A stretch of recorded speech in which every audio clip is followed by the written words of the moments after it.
Dobrý den, milí diváci, posluchači a přátelé fyzické geografie. Zdravím vás při sledování dalšího dílu podcastu Department of Discovery, ve kterém společně s kolegy z katedry fyzické geografie Přírodovědecké fakulty Univerzity Karlovy komentujeme, vysvětlujeme zajímavé děje, události na planetě, události a objevy, které učinili naši kolegové, ale také naši studenti.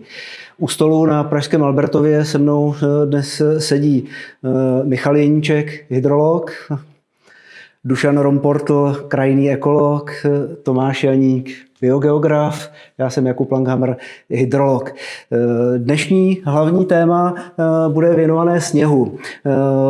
Změnám v jeho výskytu, jsme na konci zimy, tak co to může znamenat pro vodní zásoby i krajinu, jaké jsou vazby na klimatickou změnu. Podíváme se zároveň na mimořádnou sérii, skoro smršť by se dalo říct, obhájených 3 dizertací na naší katedře. No a na závěr se podíváme na mezioborový výzkum na pomezí pedologie, archeologie.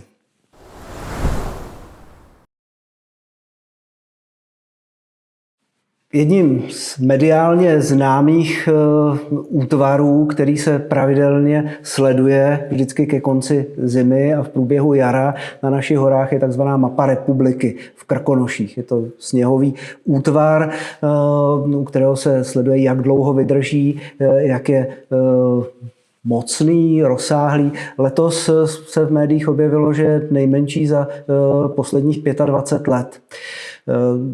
Jak si to interpretovat? Je to lokální kuriozita, nebo nám to skutečně něco říká o trendech v výskytu sněhu a případně co nám to může říkat?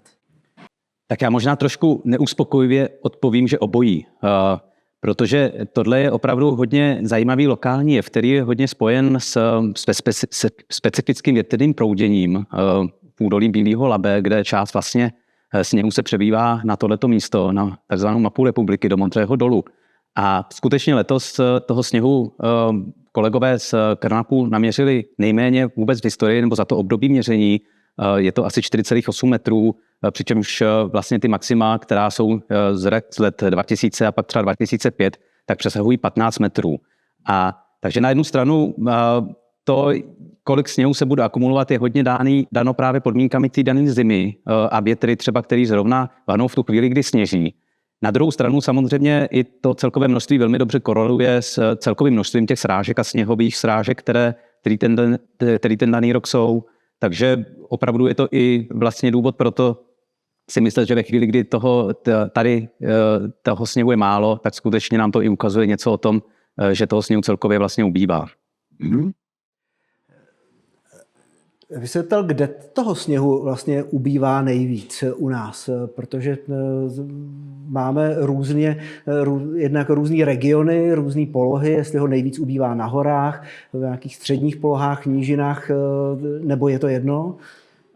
Není to úplně jedno. Ono je trošku složité se podívat na nějaký delší data, protože z nich, když bychom se podívali, tak zjistíme, že vlastně těch trendů zatím není mnoho, ačkoliv záleží taky na co se díváme. Když se podíváme na množství sněhu jako takového, tak tam na řadě těch stanic třeba ty trendy neregistrujeme ještě úplně jako průkazné. Až v posledních letech se zdá, že se ta změna zrychluje.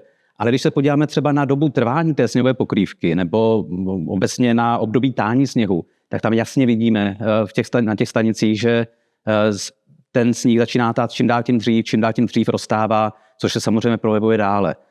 A horské oblasti jsou v tomhle postiženy samozřejmě více třeba než nížiny, kde tak jako tak toho sněhu už zase není tolik.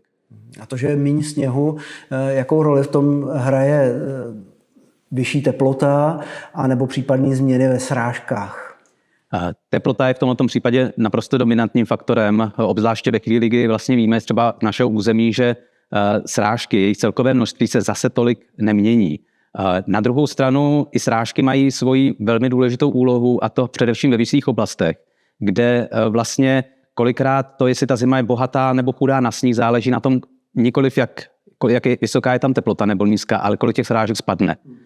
Jako příklad třeba můžu říct rok před 2 lety zimu, která vlastně se vyznačuje tím, že bylo zdaleka největší množství srážek během zimy, ale bylo to taky jedna z nejteplejších zim. A důsledek byl ten vlastně, že v těch nejvyšších oblastech u nás, tak toho sněhu bylo poměrně dost, protože bylo hodně srážek. A tam ta teplota je tak jako tak nízká. Zatímco vlastně v nížinách toho sněhu nebylo téměř vlastně vůbec. No. Je to, tyhle trendy, které popisuješ, jsou jako typický jenom pro Českou republiku, respektive Český pohoří, anebo se to dá takhle komentovat podobně i třeba pro další pohoří střední Evropy nebo obecně Evropy? Děláš výzkum v Alpách i nebo máš spolupráci se Švýcarama, oni pozorují třeba podobné trendy i z hlediska toho gradientu nadmořské výšky, nebo je tam nějaká hladina, nad kterou se zkrátka už ty procesy odehrávají trochu jinak? Jednoduchá odpověď zní, je to všude podobné.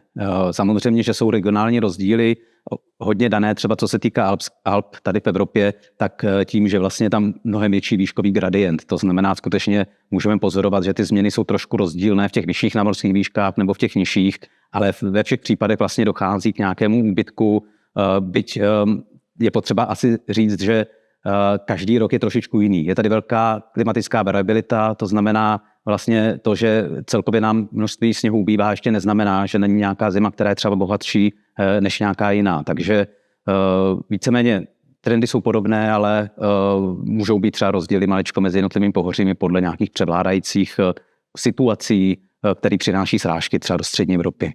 Na tu variabilitu bych navázal, protože teď jsme na přelomu března, dubna, kdy máme zimu, která nebyla příliš bohatá, přesto teď čerstvě třeba v Beskydech napadlo skoro půl metru sněhu. Co to o tom říká? Já si myslím, že tohle zrovna moc nic, protože musíme si uvědomit, že dneska máme 1. dubna, to znamená, a ten sníh v Beskydech napadl vlastně na konci března, což je úplně normální období, kdy padá u nás sníh. To znamená, nejedná se o žádnou zvláštní výjimečnou událost, prostě napadl sníh. Možná jsme si trošičku zvykli v těch předchozích týdnech na to, že je mnohem teplejc. Bylo období vlastně s nadprůměrnými teplotami a možná nás teda tím pádem trošku vlastně překvapilo, že najednou zase ten sníh přišel. Ale jinak pro tohle období je to zkrátka normální. No. Když jsme se bavili o tom, že vlastně všude v Evropě ten sníh jako podobně ubývá, tak jako u nás jsou nějaké oblasti, kde naopak třeba by přibýval. Tohle je asi složitá otázka, zase asi vzhledem k té klimatické variabilitě. Já si nejsem vědom vlastně oblastí, které by nějak významně byly ovlivněny příbytkem sněhové pokrývky, ale hodně to souvisí právě se srážkami. Takže pokud jsou to oblasti, které třeba zaznamenávají skutečně nějaké trendy v množství srážek a jsou dostatečně vysoko nebo dostatečně blízko, řekněme, pólů, tak ty srážky, pokud jsou sněhové, tak tam samozřejmě může přibývat. My známe třeba z oblasti trošičku z jiného soudku, nikoliv úplně tolik ze sněhu, ale z ledovců, tak známe vlastně oblasti, které třeba dočasně zaznamenávaly nárůst ledovců oproti třeba jiným většině oblastem světa, jako jsou třeba oblasti Karákorámu nebo jižních And, Patagonie, kde vlastně vlivem nárůstu srážek, tak dočasně třeba ty ledovce zase zastavili svůj pokles nebo úbytek, nebo dokonce rostly. A tohle vlastně asi je to, že my se nemůžeme dívat jenom na tu teplotu, ale je to vlastně i s kombinací s těma srážkama. No, sníh je největší zásobárna vody, kterou potom máme ve zbytku roku. Tenhle efekt je známý. Druhá věc je, že ten sníh taky jako funguje v podstatě jako určitá deka, která přikrývá poměrně velkou část roku krajinu. Pod tou dekou se skrývají nějaký ekosystémy. A co vlastně s nima dělá? To, že najednou máme tyhle systémy vystavený kratší dobu sněhový pokrývce, mění to nějakou skladbu, podmínky pro ostatní organismy? No, má to celou řadu dopadů. Že to, co jsme, když navážu na ten první obrázek mapy republiky, tak vlastně jsme si zvykli, typicky prostě z našeho života sněhová pokrývka ležela většinu roku a ta zkrátka vytvářela teda z jedné části vlastně izolační vrstvu pro řadu organismů, který třeba hibernují právě pod takovýmhle tepelným vlastně takovouhle dekou, zjednodušeně řečeno. Pro spoustu druhů zase ale znamenala překážku k tomu, aby se dostali k nějakým zdrojům. A tak, jako jsme v těch jarních měsících byli zvyklí vidět ty poslední zbytky sněhu v podobě takových těch přírodních jako efemerních vlastně plošek v krajině, tak ten obrázek, který vidíme mnohem častěji, nejen už teda na jaře, ale často i prostě v podstatě od podzimu celou zimu, jsou právě jenom takovýhle plochy uměle zasněžovaných sjezdovek, který vytváří vlastně takový nepřirozený fenomén v krajině, která jinak je už třeba bez sněhu. A tady právě pozorujeme mnohem častěji ty negativní dopady právě prodlužování nebo umělého prodlužování té sezóny, která se často právě v průběhu ještě toho okolního prostředí jako dost vymyká vlastně tomu fungování. A co konkrétně to negativně ovlivňuje? To možná krátce ilustruju na tomhletom obrázku, kdy zrovna to, že vlastně se trvává v průběhu toho opakovaného tání a zase úplně prostě zániku té sněhové pokrývky v té okolní přírodní krajině, tak tam vlastně se probouzí v úvozovkách k životu z povícero druhů, který by jinak pod tou sněhovou pokrývkou prostě nějak hibernovali nebo odpočívali a najednou se dávají do pohybu, ale právě třeba ten pruh té uměle zasněžované sjezdovky představuje opravdu bariéru, často třeba pro něj nepřekonatelnou právě díky povaze toho technického sněhu. Naopak třeba vegetace, která se může rozvíjet právě tání té sněhové pokrývky, tak ta samozřejmě jako doznává jistého zpoždění právě po tom mnohem později odtávajícím sněhu z toho technického zasněžení. To mě napadá ještě dotaz právě na Michala. Liší se nějak jako z hlediska třeba hydrologie anebo kvality vůbec třeba té obsažené vody technický sníh od toho přírodního sněhu? Dalo by se říct, že je to pořád stejná molekula vody. To znamená, jednoduchá odpověď by mohla znít ne, ale pravda to zase tak úplně není, protože je velmi důležité, jak ten sníh vlastně vzniká. A v případě přírodního sněhu ten proces vlastně známe klasicky ze vzniku srážek. To nějaký krystal, který roste od svého středu do okrajů. Zatímco u technického sněhu je to vlastně zmrzlá voda. A důsledkem toho je, že sněhová pokrývka technický sníh má mnohem vyšší hustotu. A tady se vlastně možná dostávám trošku k tomu, co si teďka zmiňoval. To znamená, že mnohem lépe vede teplo než ten přírodní sníh. A zároveň to taky znamená, že vlastně půda, která se pod tou plochou, pod tím technickým sněhem nachází, tak může výrazně jednodušeji promrzat, což zase zpětně ovlivňuje výrazným způsobem vlastně život, který pod tou půdou nebo v té půdě přežívá a nějakým způsobem tam vlastně hibernuje, jak jsi zmiňoval. Pak je ještě teda další aspekt toho, že vlastně ten sníh je dělaný z jiné vody, než která je přirozená, jo, protože není to voda srážková, ale má teda pravděpodobně jinou mineralizaci.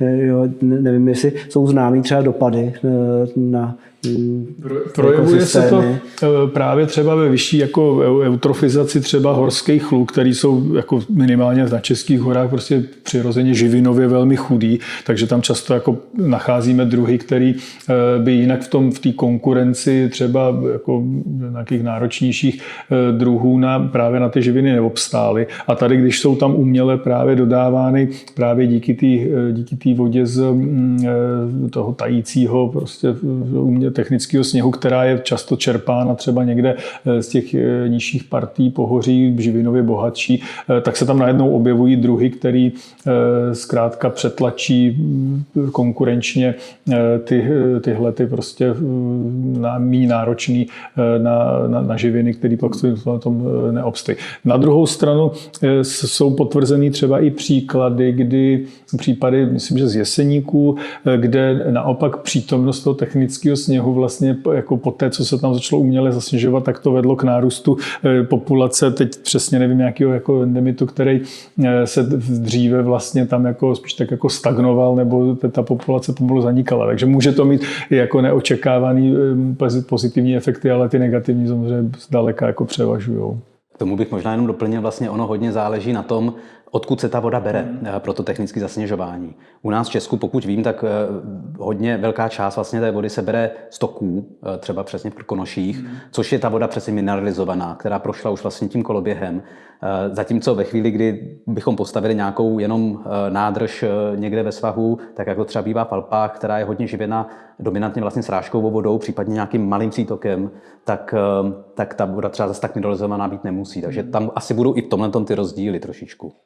No a asi to taky směřuje k tomu, že vlastně nějaké opatření v krajině by asi stálo za to zintenzivnit, protože tyhle ty změny budou tu krajinu ovlivňovat čím dál tím víc. Já nevím, jestli jsou třeba plánovaný nebo známý typy opatření, které by mohly negativní projevy, třeba právě takovýhle fragmentace tím dlouhým pokrytím sněhu na sjezdovkách změkčit nebo popravdě moc ne, nebo minimálně teda v českých zemích o tom nevím, že ten tlak vlastně naopak tím, jak se nám zmenšuje ta plocha nebo ty prostory, kde se sjezdovému lyžování dá se jako věnovat, tak o to víc roste jako tlak na to využití právě v podobě těch technicky zasněžovaných areálů, které často vznikají i jako z mýho pohledu často jako v nesmyslných lokalitách, takže ustupovat právě pro ty investory třeba z takovýchhle už nějakých jako vydobitých pozic ve jménu ochrany přírody je potom hodně komplikovaný. No, popravdě nevím, že by takovýhle opatření nějaký se jako připravovali nebo chystali, zvláštné za ty současného nastavení. Tak je to podnět. Pojďme se ještě podívat na to, kde vlastně ten sníh a jak moc ubyl. Asi, abychom se na to mohli podívat, tak můžeme se podívat vlastně na to, kolik toho sněhu je momentálně a kdokoliv se chce podívat, kdokoliv chce si podívat na nějaké čísla, tak se může podívat třeba na web klimatická změna.cz a na něm najde vlastně řadu map, které nějakým způsobem demonstrují změny klimatu u nás, mimo jiné právě i sněhové pokrývky. Takže tady na mapě, kterou vidíme teď před sebou, tak ta nám vlastně zachycuje početní se sněhovou pokrývkou v nějakém uplynulém období v letech 80 až 2010. Takže na něm vidíme, že třeba pro horské oblasti Česka, tak ta sněhová pokrývka leží standardně třeba více jak 4 měsíce. V některých těch nejvyšších oblastech se to blíží vlastně až půl roku. A do budoucna nás čeká samozřejmě ta změna velká, protože sněhová pokrývka je velmi citlivá na změny klimatu a na teplotu vzduchu, obzvláště v těch oblastech, kde se teplota vzduchu v zimě pohybuje kolem nuly, což jsou přesně ty oblasti horské, kde se pohybujeme tady v Česku. A když se podíváme třeba na nějaký střední scénář emisní do budoucna, tak z mapky vlastně vyplývá výrazný úbytek nebo zkrácení doby trvání sněhové pokrývky. A když se podíváme na nějaký scénář, který zohledňuje ještě vysoké emise CO2, to znamená, pokud by se lidstvo chovalo z hlediska vypouštění CO2, tak jak se chová dnes, bez těch závazků, které momentálně existují, tak ta situace bude vypadat ještě mnohem více depresivně, negativně, jakkoliv to můžu pojmenovat, kdy vlastně můžeme očekávat, že sněhová pokrývka v nížinách prakticky zmizí.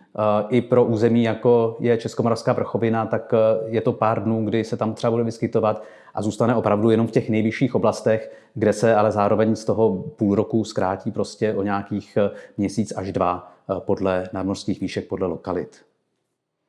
My si vždycky děláme legraci, že se jízerky snížily o 300 metrů už za našeho života, ve smyslu právě délky trvání sněhové pokrývky a tady z toho je jako patrný, že ten osud čeká většinu hor, že zkrátka zimní hory, tak jak jsme je znali za našeho života, už naši studenti nepoznají. Je to tak, je to hrozně depresivní vidět, když mám 8letou dcerku, která prostě vyrůstá do nějakého období a vím, že vlastně na konci století to bude zase ještě úplně jinak. A přesně jak jsi říkal, opravdu to zkrácení, obzvláště v posledních letech, je viditelný hodně. My jsme dělali s kolegy z Švýcarska nedávno studii, která nám přesně právě ukazuje, o kolik sněhu do budoucna vlastně bude méně, při jakých scénářích a v případě toho zkrácení to skutečně v oblastech Česka, v těch horských oblastech o ten měsíc a až 6 týdnů, což je jako poměrně značná doba vlastně, kdy ten sníh nebude ležet. Z toho vyplývá, že je potřeba si ten sníh užít, dokud je, aspoň trochu. Pojďme vzít lyže a jdeme na sjezdovky.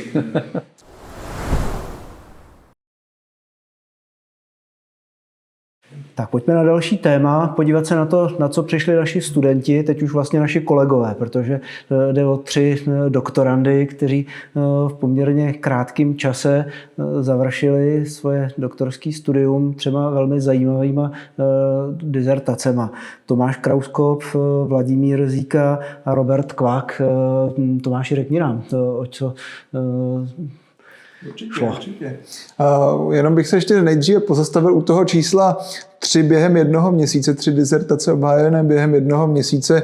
Jenom pro představu, u nás na katedře vždycky každý rok nastupuje do toho doktorského studia v rámci jednotek studentů, takže 3 v rámci 1 měsíce obhájené práce je opravdu vysoké číslo a vlastně tihleti 3 kolegové, ať už Tomáš, Vláďa nebo Robert, jsou svým způsobem i mý souputníci, že se všema z nich znám a jsem rád, že ty práce dokázali takhle dotáhnout a jak tady vlastně vidíme i na tom úvodním nadpisu či podnadpisu, věnovali se teplotám, vlkům a bouřkám, když to takhle lapidárně shrneme a začneme u práce Tomáše Krauskopfa, který se tedy věnoval tématu klimatologickému.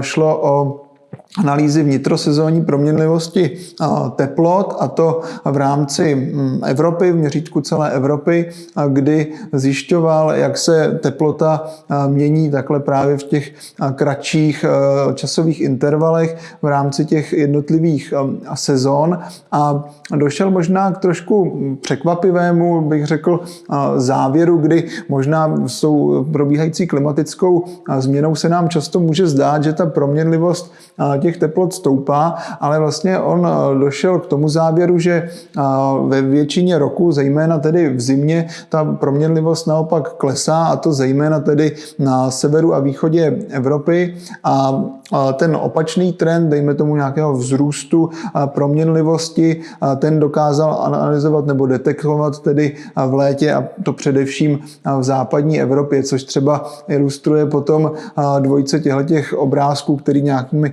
tom jako statistickými metodami právě analyzují to, jak se ta teplota v rámci těch sezon tedy mění právě jak v zimě, tak potom v tom letním období, a takové ty vlny veder a další efekty, které jsou spojeny právě s tou klimatickou změnou a s nárůstem teplot, jsou tím pádem spíše dány právě tím dlouhodobým průměrem, těmi zvyšujícími se teplotami v horizontu dekád, a ne tedy touhletou vnitrosezónní, bych řekl, proměnlivostí, kterou tedy Tomáš studoval především. Tak si tolik k té první dizertaci. No, já si myslím, že tohle je docela důležitý poznatek, který vlastně při těch dnes docela častých diskuzích o změnách klimatu vlastně moc nezaznívá. To, že máme nějaký trend, ale že to neznamená pouze nárůst, ale změny ve variabilitě, a že ta variabilita je menší než to, co se obecně předpokládá, protože většinou se zdůrazňují jenom ty extrémy, tak to je,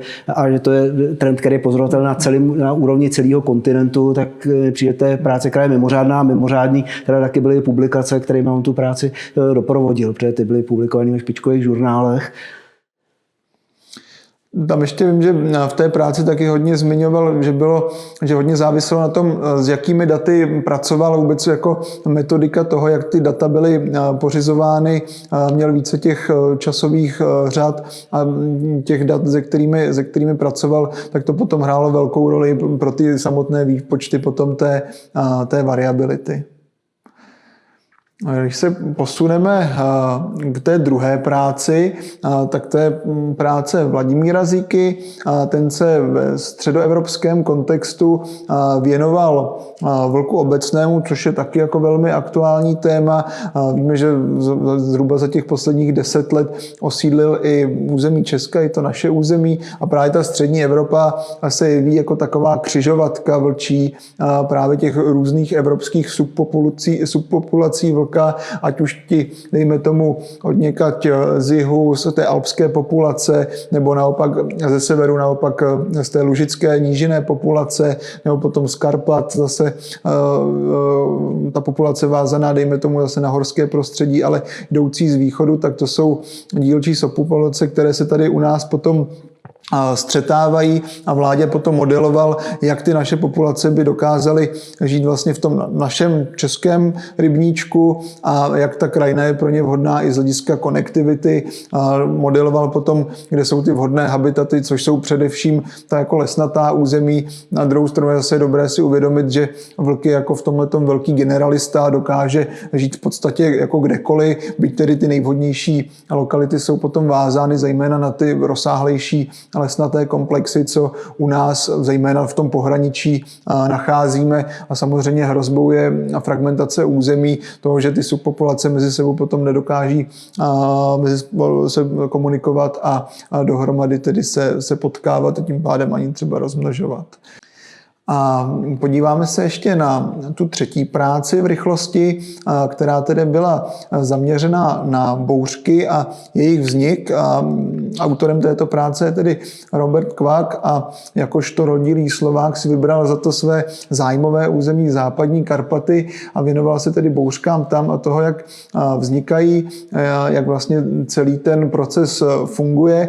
A takovým jako jedním z těch hlavních závěrů, že ty supercelity opravdu jako velké bouřky potom jsou vázány zejména, nebo jejich vznik je vázán na závětrné svahy, případně podhorské oblasti a na druhou stranu ten vznik takhle relativně přesvědčivě dokázal v té práci vysvětlit, nicméně ta intenzita potom těch bouřek, respektive těch srážek vázaných na ty bouřky už se nedá tak jednoduše tím reliéfem vysvětlit. Tady potom ještě ilustrativní obrázek právě toho, jak to proudění potom vzduchu právě v těch podhorských oblastech nebo v těch oblastech vázaných potom na ty horské masívy probíhá a přispívá ke tvorbě těch bouřkových eventů a potom těch intenzivních srážek. Zároveň je tam vidět potom to předmětné území, který Robert sledoval, tedy Karpaty, takhle na území Slovenska.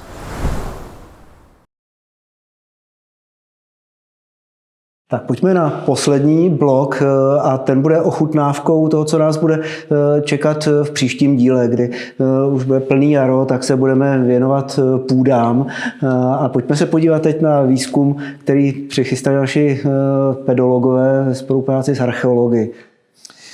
Jo, pojďme na to. Myslím, že na tom se krásně vidět to, jak fyzická geografie je široká a dokáže se propojit zase i s dalšími disciplínami a potom, co jsme tady měli hlavní téma hydrologické, pak ty dizertace z klimatologie, meteorologie, biogeografie, tak se dostáváme k pedologii a to ve spojitosti právě s archeologií, kdy naši kolegové pedologové právě ve spolupráci s archeology se podívali na naleziště Bilany u Kutné Hory, kdy úkolem bylo v podstatě se podívat na to, jak tohleto místo je ohroženo erozí a jak hrozí vlastně ztráta potom těch, bych řekl, kulturní památky na tom místě. Z našeho týmu nebo z naší katedry se na tomto výzkumu podílela Nikola Derková, Barbora Strouhalová a Tomáš Chuman, kdy právě s kolegy archeology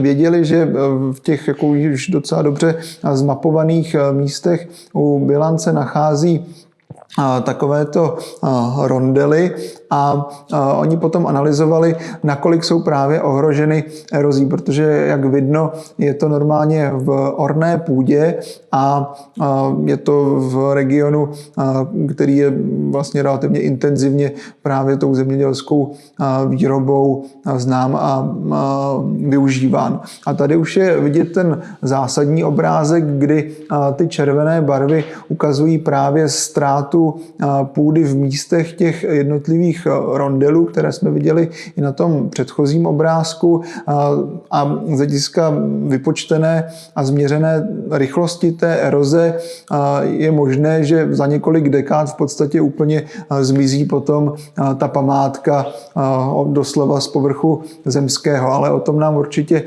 samotní odborníci, kteří se právě takhle tomu výzkumu na pomezí pedologie a archeologie věnují, poví v tom příštím pokračování podcastu.